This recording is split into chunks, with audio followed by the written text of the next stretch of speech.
ठंड बढ़ रही है, ख्याल रखा करो अपना। लोग आंसू पोंछ देते हैं, नाक नहीं। भगवान का दिया हुआ सब कुछ है। तौलिया है, साबुन है, बाल्टी है, डब्बा है, पानी है, पर नहाने की हिम्मत नहीं है। ठंड में जिसकी शादी हो गई वो बधाई के पात्र हैं, जिनकी नहीं हुई वो रजाई के पात्र। दुनिया में ऐसी कोई ठंड नहीं बनी जो शादियों में लड़कियों को लग जाए। ठंड इतनी है कि मच्छर भी कान में आकर बोला, भाई काटूंगा नहीं, बस थोड़ी देर रजाई में रहने दो। सुनो जी, एक बात बताओ, लड़की होने का सबसे बड़ा नुकसान क्या है? अब लड़की होने का सबसे बड़ा नुकसान ये है कि अगर किसी लड़के से लड़ाई भी हो जाए ना, तो बेचारी ये भी नहीं कह सकती कि अकेले में आकर मिल। हम पति पत्नी ये शपथ लेते हैं हमेशा एक साथ रहेंगे। तुम मेरी आज्ञा का पालन करोगी। अरे मतलब हाँ, कभी कभी ना करना चलेगा। कभी मैं इनकी आज्ञा का पालन करूंगी।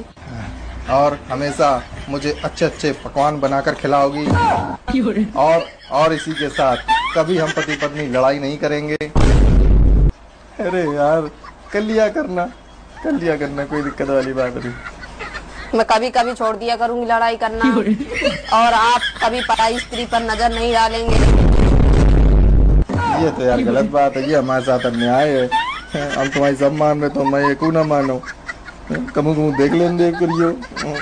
दिखाएं आपको? अरे तो थोड़े पढ़ लिए नहीं, दिखाएं आपको? मम्मी कहती है ससुराल में जाके अकल ठिकाने आ जाएगी। मैंने भी पूछ लिया, मेरी है ससुराल वालों की। जिस घर में शादीशुदा ननद का राज हो, उस घर में कितनी भी खूबसूरत और कितनी भी समझदार बहू हो, वो अपना घर नहीं बसा सकती। अरे गूगल, बुरी सी कल की कहो मर गई? यही मर रही हूँ। अब हैप्पी न्यू ईयर आएगो है ना? हाँ तो हैप्पी न्यू ईयर पे नु कहे पुरानी साल में पुरानी आदत छोड़ के नई साल में नया नियम बनाना चाहिए है ना? हाँ तो मैं भी सोच रही हूँ अब का नया नियम बना लूं, मैं भी पुरानी आदत छोड़ दूं। हाँ बना लो। इंग्लिश में कहे ना उका के नया रेगुलेटर बनाऊंगी मैं भी। अब फिर नई साल पर ही चलेगा। रेगुलेशन होता है पागल। हाँ यू तेरा उत्तो कहा, यू रू जो भी है यू बनाऊंगी मैं भी। तो तू बता कहाँ रेगुलेटर बनाऊंगा अपने? बकवास करना बंद कर दे बस। मेरे बोलने से बड़ी दुखी है तू वैसे है ना? तू तो चाहवे मैं बोलू ही ना। बड़ी करवाने वाली, तेरे कहने से चुप होंगी मैं। अकल दे रही है, टड़ जाए पर एक जाके। मेरे बोलने से बड़ी दुखी है तू वैसे है ना? तू तो चाहवे मैं बोलू ही ना। बड़ी मुंह चुप करवाने वाली, तेरे कहने से चुप होंगी मैं। अकल दे रही है, टड़ जाए पर एक जाके। बचपन में हम बहुत नटखट थे, शादी के बाद सारे नट ढीले हो गए, अब सिर्फ खटखट बची है। बाथरूम में अगर कोई फिल्मी गीत गा रहा हो तो समझो वो गर्म पानी से नहा रहा है, और अगर वो भजन गा रहा हो तो ठंडा पानी से नहा रहा है। हाँ हेलो दीदी, मैंने सुना है कि आपने चुगली वाला ग्रुप बनाया है। आओ बहन चुगली करे। हाँ बनाया है, मुझे भी ऐड कर लूना प्लीज। देखो मैं तुम्हें ऐड तो कर लूंगी, लेकिन इस ग्रुप में सिर्फ चुगली चलेगी। चुगली के अलावा और कोई बात ना कर लिया, नहीं जेल की जेल दम तुमने ग्रुप में से रिमूव कर दूंगी, समझी? शादी में औरतें एक दूसरे की सलवार सूट और साड़ी देखकर जलती हैं, और मर्द एक दूसरे की बीबी।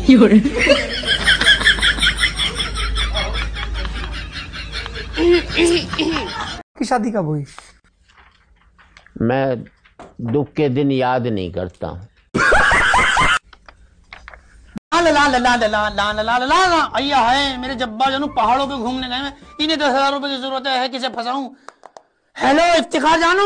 फजीता। है इफ्तिखार जानू, तुम्हारी याद में तड़पी तड़पी फिर रही हूँ एकदम। 3 साल से तू मेरा फोन भी नहीं उठा रही और मेरी याद में तड़पी तड़पी फिर रही है। है इफ्तिखार जानू, अब ऐसी बातें होंगी। तुम्हारी फजीता फंस गई, हॉस्पिटल में आई थी, 3 खून की बोतलें चढ़ी हैं, अब पैसे नहीं है। डॉक्टर यूं कह रही अगर पैसे नहीं दिए ना तुम्हारा खून वापस खींच लेंगे। अरे फजीता जानू, मैं तो ऐसे कह रहा था, मैं करता हूँ पैसा भी। हाँ जल्दी करो जल्दी करो। हाँ कर रहा हूँ। इस वाले नंबर में मत करना, मैं नंबर बता रही हूँ 9876, इस पे करो। फजीता इस पे तो जब्बार लिखा हुआ आ रहा है। हाँ हाँ, डॉक्टर का नाम है ना जब्बार, जिन्होंने खून चढ़ाया उनका। जब्बार कहाँ का डॉक्टर है? है मेरे दिल का है दिल का डॉक्टर है, तुम करो ना। टिंग टिंग टिंग टिंग, आ गए आ गए आ गए। फजीता जानू कब मिलने हम? फोन रखो ना, मैं पीछे चले हूँ। अरे फजीत हेलो जब्बार जानू, आ गए पैसे। तुम फुल खुल गई यासी करो, मैं बैठी हूँ यहाँ, टेंशन मत लेना। ला संडे हो या मंडे, एक दिन भी नहीं होता कि चलो रसोई में जाके माँ का हाथ बटवा ले, कुछ काम काज सीख ले। लेकिन नहीं, रसोई में आएंगे तो या तो अपना पिया हुआ गिलास धरने या अपनी जुल्फे लहराने। जरा सा भी नहीं होता कि इतनी बड़ी हो गई कि चलो माँ का हाथ बटा ले, करे कुछ सीख ही लो, देख ही लो मम्मा कैसे खाना बनाती है। ससुराल में जाके तार देंगी जाके ससुराल वालों को। इतना भी नहीं होता है कि इतनी सयानी हो गई कि अपने सोए बिस्तर तक उठा के रख दे। पता नहीं क्या करेगी ये लड़की अपने जीवन में। अरे तो क्या हुआ यार, बच्ची है, सीख जाएगी सब। अरे तुम तो रहने ही दो, तुमने सर पे चढ़ा रखा है बच्ची है बच्ची है। तुम्हारी बेटी तो 60 साल की बुढ़िया हो जाएगी तब भी तुम्हारे लिए बच्ची रहेगी। हमारे माँ बाप ने भी यही बोला होता ना कि बच्ची है तो तुम्हारे इस पूरे खानदान को, तुम्हारी माँ के साथ एक मिनट ना लिखती मेरी बच्ची है बच्ची। और तुमको क्या फर्क पड़ना है, शादी के बाद तो गालियां मुझे ही पड़नी है कि माँ ने पता नहीं क्या सिखाया, माँ ने कुछ सिखाया ही नहीं है। ऐसे ही लक्षण रहे ना तो 2 दिन तुम्हारी लड़की नहीं टिक पाएगी। अरे थोड़ा काम काज सीख लेगी तो क्या हो जाएगा। जानती हूँ मॉडर्न जमाना है, लेकिन लड़कियों के लिए कभी कोई मॉडर्न जमाना नहीं आता, काम काज सीखना पड़ता है। लेकिन नहीं, बच्ची है बाप चला जाएगा नौकर बनके। अरे शांत हो जाओ, बीपी हाई हो जाएगा। अरे तुम रहने दो, जब से तुम और तुम्हारे बच्चे मेरे पल्ले पड़ गए, मेरा तो वैसे बीपी हाई रहता है। शुक्र करो हार्ट अटैक नहीं आता, जैसे तुम लोगों के लक्षण है किसी दिन अटैक ही आ जाएगा मुझे। ये देखो हम लोग अपनी उम्र में कढ़ाई सिलाई बुनाई सब कर लेते थे, लेकिन तुम्हारी लड़की को सुई में धागा डालना नहीं आता है। मैंने बोला बेटा ये तकिए का कवर फट रहा है, इसको सिल दो। तो ये देखो आलपिन लगाया महारानी ने, आलपिन से नकारी औलाद पैदा हुई है। यार ये बता, ये शादी का असली मतलब क्या होता है? शादी का असली मतलब क्या होता है? यही कि धूमधाम से खुद की सुपारी देना।